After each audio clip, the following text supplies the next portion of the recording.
Okay, this is the first tiny house update I've done in freaking ages, probably months. It is definitely looking a lot different to the last time that I did a video, or even probably took photos. So I might go to the other end and then you can just see. Sorry, that's the water pump.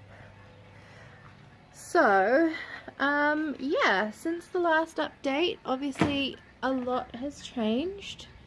There's a lot of walls.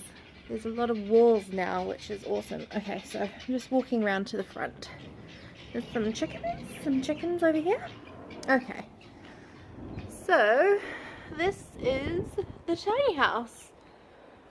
This is the end of the tiny house. We've got our thing that attaches to a vehicle down there, and our bay window, our beautiful bay window, which we it wasn't in the original plan, but we ended up putting it in, and it was a challenge to build the framing for the bay, the bit that actually sticks out from the rest of the house, but it has been amazing, and the window is massive and heavy, but it's going to be beautiful. It's going to let so much light in, and I just think it's going to be absolutely lovely once it's all finished.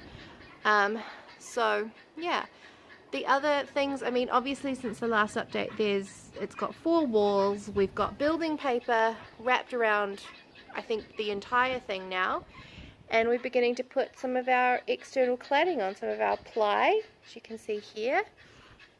And we'll go and look at the side of the house from this angle, and you can see that we've got ply all along that side. Some of it's we've even started priming some of it, so we've got to do a couple of coats of prime. We've even got a front door. It's not going to be that green, by the way. It will be painted as well, so that's very exciting. Our bay window is obviously in. We've got some other windows in. I think we've only got one more window to put in now, so that's really exciting. We've mostly plied all of this side, which is really awesome.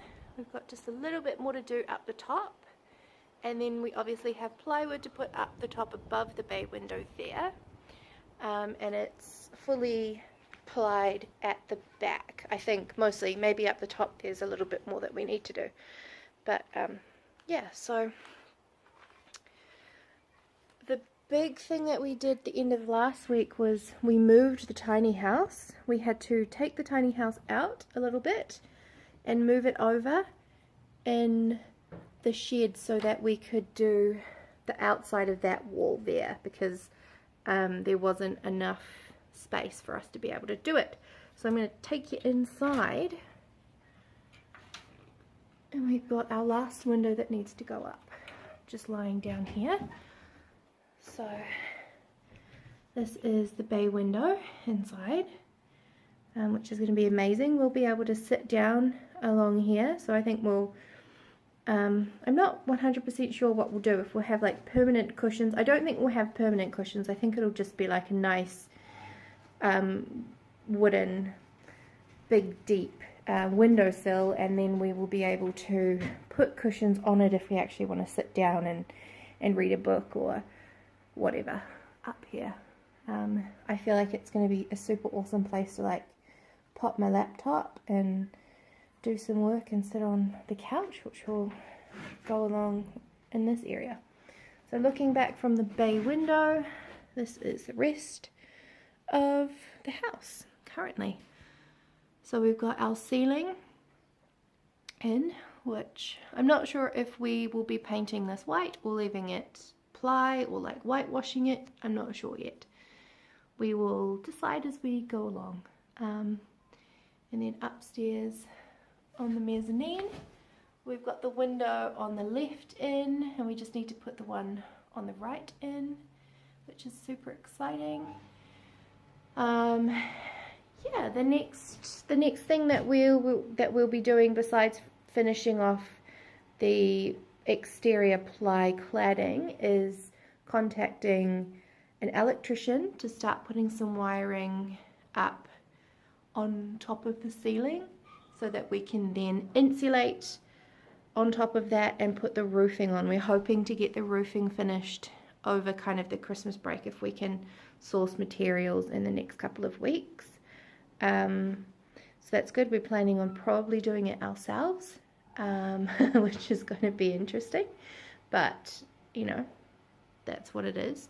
We have had a builder helping us do some stuff, particularly with the cladding, because that has been really, it's, you know, at least a 2-person job with the cladding in the windows. So we've had to get a sort of family friend who's a builder to come in and give us a hand with some of those things, because just it would have taken so much more time to do if we hadn't had that help. So yeah, so I just want to show you the window. The windows are awesome. We love these.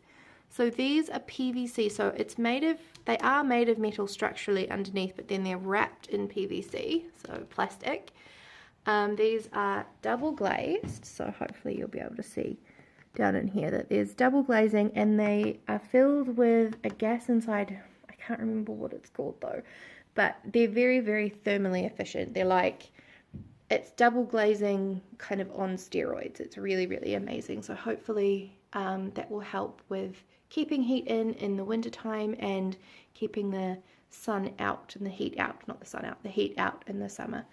And they're really awesome the way that they close. So they slide along, and then you put the handle down to lock them, and then they're fully locked in place.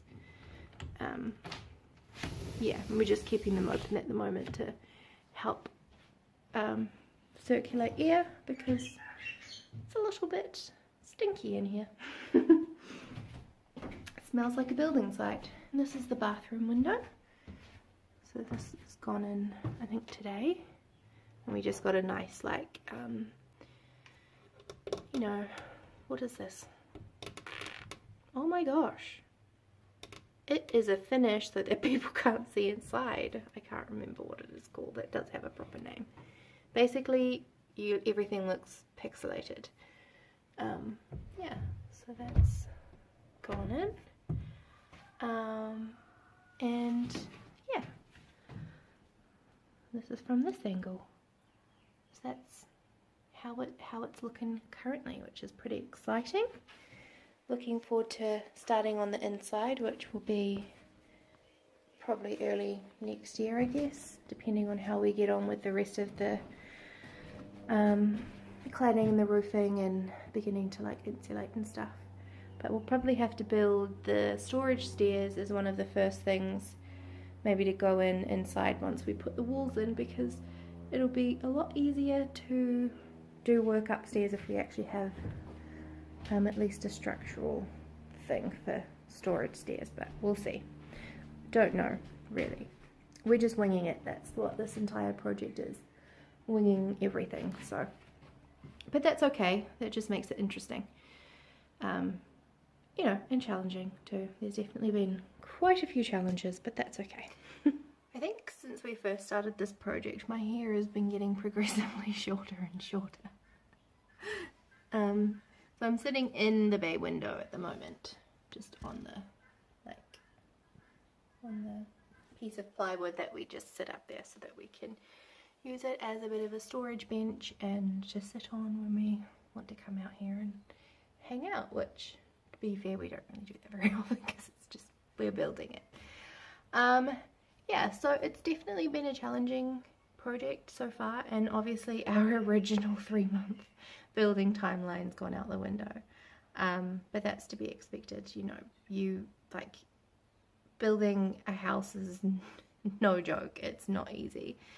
It is a time-consuming project, and if you have no building experience or experience doing a project similar to this kind of thing, then obviously it's going to be difficult and challenging. You know, and I can't imagine how much more challenging it would have been if, you know, we didn't have like my dad and his knowledge, and then our family friend who's a builder, and all of that stuff to help us out and, you know, kind of tell us what to do. It's a very overwhelming process. There's so much planning that you have to do that goes into it. It's not, you know, it's not something that you can just go, okay, well today we're going to do this, because one thing that you might need to do will often rely on 3 other things that you have to do as well, and they will rely on other things that you have to do. So it's quite a, you know, challenging process in terms of keeping track of everything that we need to do, and making lists and to-do lists and everything is definitely a challenge. But it's been good. Yeah, I kind of wish that there was like an infographic that did an overview of the process and everything that you have to do. So that would be really kind of cool and useful, but it doesn't exist. So, well, at least that I've not found that it exists. So maybe I will just have to make that myself. I don't know. Yeah, but my kind of job at the moment is to plan out the internal stuff. Like I've made like an item list of everything we need of almost everything we need for the bathroom, except for the waterproofing materials. I need to double check my research on how to waterproof a bathroom so that I can make sure that that is all correct. But I know the shower, the toilet, basin, paint, fixtures, fittings, everything that we need for that, which is good. We've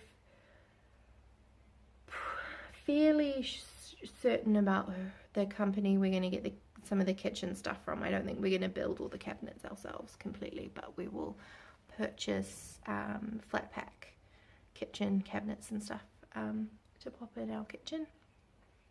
And then we'll be building the couch ourselves, because it's kind of special to what we want. It's very customized is the word I'm looking for. And the storage stairs and everything we'll be building ourselves too. So yeah, it's going to be an interesting experience doing the inside, but should be good. Anyway, that is this update, and I will see you next time.